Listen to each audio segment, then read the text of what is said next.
The scapegoating of women is a tale as old as time. Paradoxically, in parallel to the stereotype of docility and submission, women have long been portrayed as corrupting influences on men, in need of taming and restraint, often in the form of violence against them.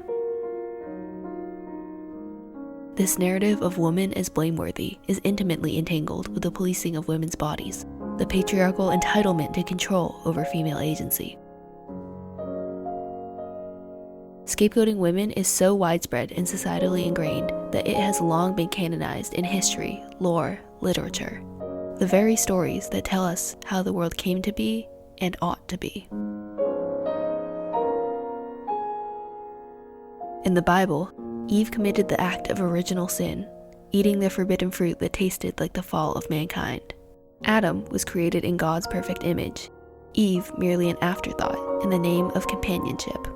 With her act of weakness came expulsion from Eden. Paradise lost. In Greek mythology, Pandora couldn't help herself and opened the box that unleashed a universe of horrors. She was the first human woman, created by the gods specifically to punish men. Her story is a theodicy, an explanation for the very existence of evil in the world.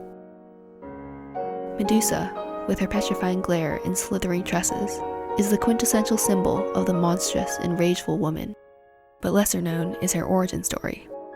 As a young maiden, she was raped in the temple of Athena by the sea god Poseidon, who assumed her striking beauty was his for the taking.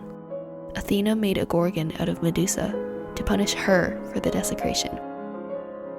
In Shakespeare's Macbeth, it's Lady Macbeth, serving as depraved temptress, who seduces her husband to the dark side. It is she who coerces Macbeth into killing the king, pushing him past the point of no return. Jezebel, the 9th century Phoenician princess turned Queen of Israel, who challenged the political and religious order, is portrayed by the Old Testament as the archetypal wicked woman, a symbol of promiscuity and immorality. Her legacy echoes in our language, as when white slave owners long exploited the Jezebel trope to justify the subjugation of and sexual violence against black women. During the Salem witch trials in 17th century Massachusetts, the vast majority of those executed for witchcraft were women. The crime they committed? Nonconformity. To the Puritans, female autonomy was more outrageous than the supernatural. There is no evidence that Marie Antoinette actually said, "Let them eat cake," but during the French Revolution at the turn of the 19th century, the young queen was demonized as the very embodiment of the French monarchy's extravagance and tyranny. She met her fate at the guillotine. In 1970, many blamed Yoko Ono, the lover and eventual wife of John Lennon, for the breakup of the legendary Beatles. Supposedly, she ensnared John and drew him astray, instigating the Fab Four's demise.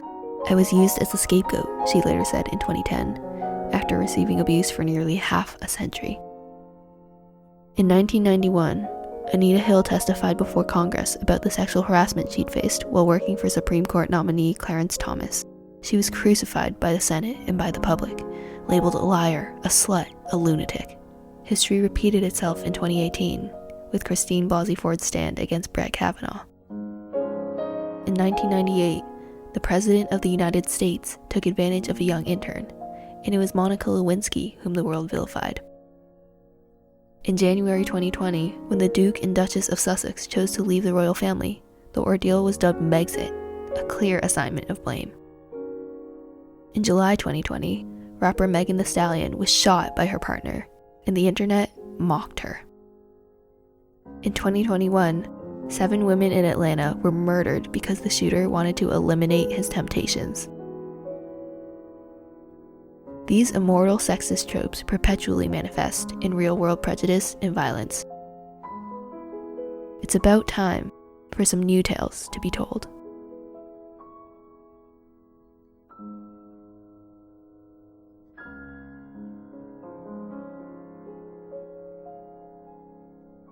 Okay, so that was the essay part of the video, and now I'm going to talk about the painting itself. For the background, I drew inspiration from The Rebuke of Adam and Eve, painted in 1626 by Domenichino, who was an Italian Baroque painter. For a little art history, Baroque was a 17th century artistic style closely tied to the Catholic Counter-Reformation that emphasized grandeur and awe to reinvigorate religious spirit. Haha, I take AP Euro, can you tell? So basically, I wanted to subvert the white guy glamorization and depict something grotesque and jarring in a supposedly idyllic and traditional setting. And that is why I chose to use a Renaissance era-esque representation of Eve, which is to say, white. And it also just generally pisses me off that the Renaissance is memorialized as this pinnacle of art history just because of Eurocentrism. So I guess this painting also serves as a dialogue between me, a woman of color, and the white art bros of the past. Hey, Domenichino. Shut up, colonizer. I chose to make Eve faceless because I wanted to convey her powerlessness and also a sense of irony that even though she's this universally known figure, supposedly instrumental in the creation of the human race itself, here she is reduced to just another body. And I also wanted her to serve in the painting more as a symbol than an individual. I try to take my own reference photos as often as possible, so for the body of Eve, I used myself. So don't be talking about iCloud, if you know what I'm saying. Also, don't judge me, but after I finished taking photos of the apple, like after it was rolling around on the ground and shit, I just washed it off and ate it.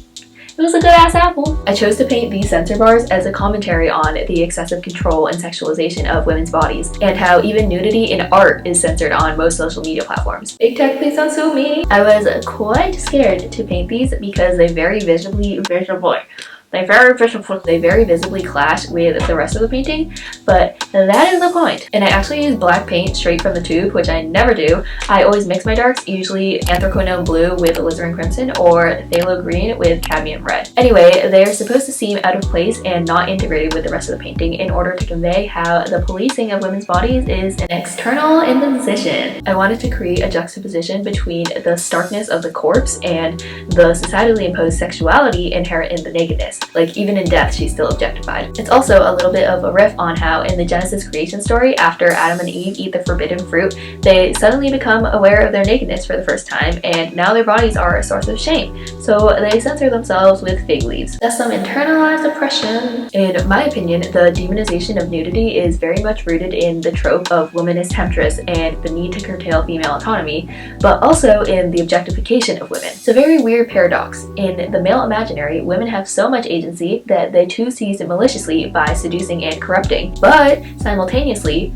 women exist solely as tools of sexual gratification with no agency at all. Like Chad, bruh. Take a shovel. So yeah, that's my painting, Original Sin, and it took about 60 hours to complete over the course of a month. Not gonna lie, that shit was exhausting, but we made it! Thank you so much for watching, and like this video if you want, comment if you want, subscribe if you want, etc. I hope you have a great day, and don't do patriarchy, kids!